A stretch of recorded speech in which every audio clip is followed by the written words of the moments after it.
ছুটি মানে আনন্দ, আনন্দ মানে কাজ, কাজের মধ্যে একটা আনন্দ আছে।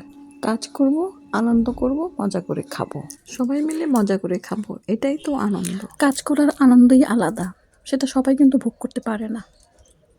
নিজের মতো করে আনন্দ নিতে হয়। চিংড়ি মাছগুলো সুন্দর করে কেটে নেওয়া হচ্ছে। আজ চিংড়ি মাছ এবং কাতলা মাছ রান্না করব। কাতলা মাছ খুব সুন্দর করে কেটে নেওয়া হচ্ছে।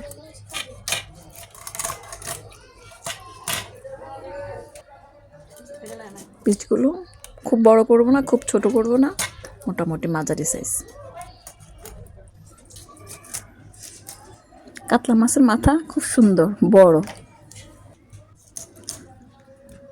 ধুয়ে পরিষ্কার করে নেওয়া হলো।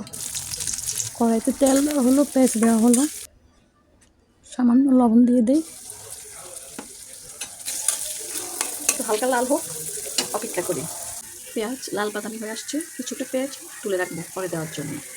আদা বাটা, আদা বাটাটা কষে নিচ্ছি, খুব সুন্দর একটা ফ্লেভার আসবে। হলুদ দিয়েছি, সামান্য মরিচ দিই।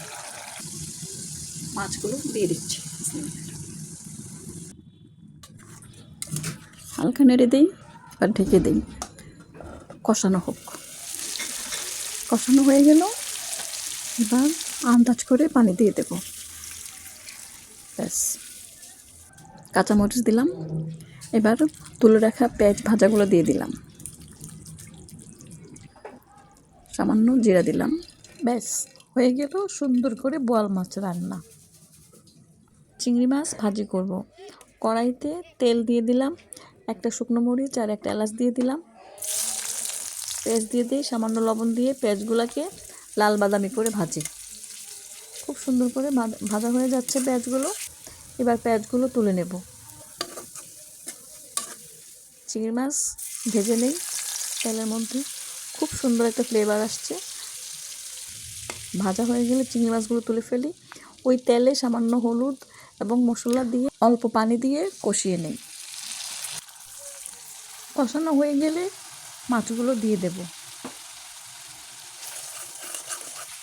মশলা কষানো হয়ে গিয়েছে, মাছ দিয়ে দিলাম।